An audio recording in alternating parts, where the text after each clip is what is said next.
Christian original inhabitants Arya یہ ہے کیا وہ بر صغیر کے تھے یا وہ یہاں باہر؟ ناظرین السلام علیکم، آپ دیکھ رہے ہیں ہسٹری بوائے اینڈ امپائرس۔ اب تک کی ڈسکشن سے یہ واضح ہوا کہ انڈس ویلی سویلائزیشن دنیا کی تہذیبوں میں شمار ہوتی ہے، لیکن اب ہم ہسٹری کے ایک ایسے چیپٹر میں داخل ہو رہے ہیں جس پر اپروکسیمیٹلی 200 ایئر سے اکیڈمک ڈیبیٹ جاری ہے۔ یہ صرف ایک تاریخی سوال نہیں بلکہ ہسٹری، لنگوسٹکس، آرکیالوجی اور جینیٹکس کے سنگم پر کھڑا ایک اہم ریسرچ ٹاپک ہے۔ اس موضوع کو بہتر طور پر سمجھنے کے لیے ہم رخ کرتے ہیں اپنے معزز مورخ حامدی صاحب کی طرف، اور ان کے ساتھ تشریف رکھتے ہیں سر ابو اللیث صاحب۔ سر، ہم آپ دونوں حضرات کا اس پروگرام میں خیر مقدم کرتے ہیں۔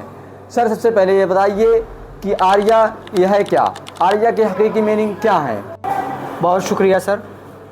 سب سے پہلے ایک عام مسکنسیپشن کو دور کرنا ضروری ہے۔ سر، آریہ کسی ریس کا نام نہیں، کسی ثابت شدہ ریس کا نام نہیں سر، بلکہ قدیم ویدک لٹریچر میں شرافت، مہذب اور باوقار شخصیت کے معنی میں سر استعمال ہوا ہے۔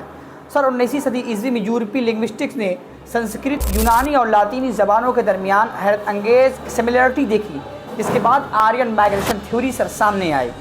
اور سر، جرمن محقق میکس مولر نے ویدوں پر گرا قدر ریسرچ کی، لیکن سر انہوں نے بعد میں خود واضح کر دیا کہ آرین ایک لنگوسٹک ٹرم ہے، نہ کہ ریشل آئیڈینٹی۔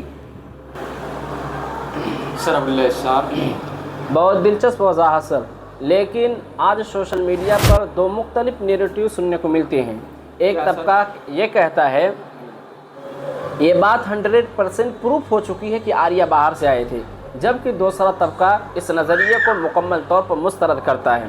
ایسی صورت میں ایک عام اسٹوڈنٹ یا ریسرچ کسی موقف کو زیادہ قابل اعتماد سمجھے، کیا جدید تحقیق واقعی کو فیصلہ کن؟ جرمن محقق میکس مولر نے ویدوں پر گرا قدر ریسرچ کی، لیکن سر انہوں نے بعد میں خود واضح کر دیا کہ آرین ایک لنگوسٹک ٹرم ہے، نہ کہ ریشل آئیڈینٹی۔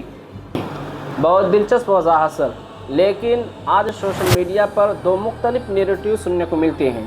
ایک طبقہ یہ کہتا ہے یہ بات 100% پروف ہو چکی ہے کہ آریہ باہر سے آئے تھے، جبکہ دوسرا طبقہ اس نظریے کو مکمل طور پر مسترد کرتا ہے۔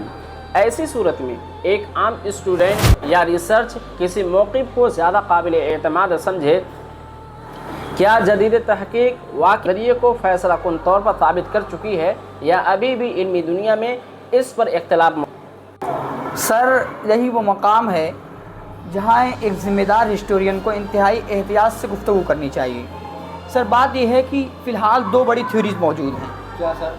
ایک ہے آرین مائگریشن تھیوری سر، جس کے مطابق آریہ شمال مغرب سے بر صغیر میں آئے اور یہاں کی مقامی آبادی سے مل کر ایک نئی سویلائزیشن تشکیل دی۔ دوسری ہے سر انڈیجنس آرین تھیوری، جس کے مطابق سر یہ ہے کہ آریہ اسی سرزمین کے قدیم باشندے تھے، لیکن سر آج آرکیالوجی، لنگوسٹک اور جینیٹک اسٹڈیز نئی معلومات فراہم کر رہی ہے، لیکن ابھی بھی اکیڈمک کنسیشن مکمل طور پر قائم نہیں ہوا۔ اس لیے سر کسی بھی ایک رائے کو آخری ورڈکٹ قرار دینا سر بالکل درست نہیں ہوگا سر۔ یعنی اگر کوئی محقق صرف ایک ہی قسم کی شواہد کی بنیاد پر نتیجہ اخذ کرے تو یہ سائنسی طریقے تحقیق نہیں ہوگا؟ کیا درست رویہ یہ ہے کہ archaeological evidence, linguistic evidence, genetic evidence تینوں کو ایک ساتھ دیکھا جائے؟ سر، تاریخ میں مضبوط نتائج ہمیشہ مختلف نوع شواہد کے باہمی تقابل سے ہی سر اخذ کیے جاتے ہیں، اور سر اس لیے ایک سنجیدہ مؤرخ جذبات و نظریات سے وابستگی کے بجائے سر وہ ایویڈنس، انالیسس اور کرٹیکل تھنکنگ کو بنیاد بناتا ہے۔ اور سر جیسا کہ کہا جاتا ہے history is a discipline of evidence not slogan.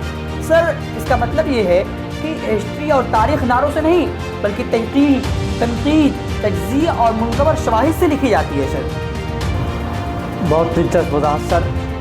سر، اب اگر ہم یہ فرض کریں کہ ویدک ایج کا آغاز ہو چکا تھا تو اس دور کا ہندوستان اپنے پولیٹیکل، سوشل اور کلچرل لٹریچر کے اعتبار سے کیسا تھا؟ سر، عام طور پر ویدک پیریڈ کو 1500 BCE سے سر 600 BCE تک مانا جاتا ہے، اگرچہ سر مختلف ہسٹورین کے درمیان اس کی تاریخ بندی میں اختلاف موجود ہے۔ اور سر سب سے بڑی بات، اسی دور میں سر 4 وید مرتب ہوئے: رگ وید، سام وید، یجروید، اتھر وید۔ سر یہ صرف مذہبی اسکرپچرس نہیں ہیں سر، اسکرپچرس، بلکہ سر یہ قدیم ہندوستان کی سوسائٹی، اکنامی اور پولیٹکس اور کلچر کو سمجھنے کے لیے اہم سورسز ہیں سر۔ تو کیا اس زمانے میں ہندوستان ایک متحد ریاست تھا یا مختلف قبائل اور چھوٹی چھوٹی ریاستوں میں تقسیم تھا؟ اور وہ کون سا مرحلہ تھا جب سیاسی ارتقاء بڑی ریاستوں کو شکل اختیار کرنے لگا؟ سر جہاں تک آپ کا سوال ہے سر، تو بات یہ ہے کہ ابتدائی دور میں سر، ابتدائی ویدک ایج میں زیادہ تر قبائلی ریاستیں موجود تھیں، اور وقت گزرنے کے ساتھ ہی ارتقاء جو ہے مہادن پت کی صورت میں سامنے آیا، جن میں اور کل 16 مہادن پت سامنے آئے۔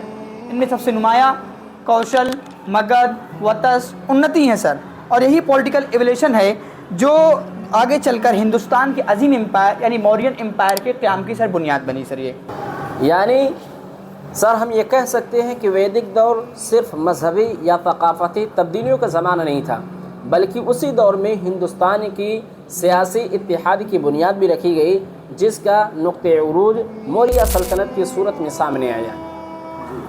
بالکل سر، اگر ہم قدیم ہندوستان کی تاریخ کو سر سمجھنا چاہتے ہیں، ہم جاننا چاہتے ہیں سر، تو مہادن پت سے موریان امپائر تک کا سفر سر ایک بنیادی کڑی کی سر حیثیت رکھتا ہے، اور سر یہی ارتقائی عمل نے مضبوط، منظم اور مرکزی حکومت کی راہ ہموار کی، جس نے بعد میں پورے برصغیر میں بہت گہرے اثرات سر مرتب کیے۔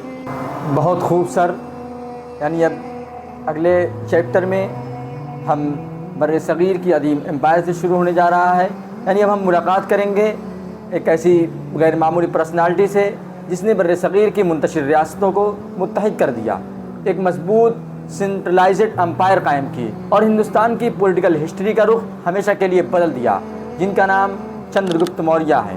تب تک کے لیے آپ ہمارے چینل کو فالو کریے اور سبسکرائب کریے اور بیل آئیکن دبانا بالکل بھی نہ بھولیے اور کمنٹ بھی ضرور کیجیے۔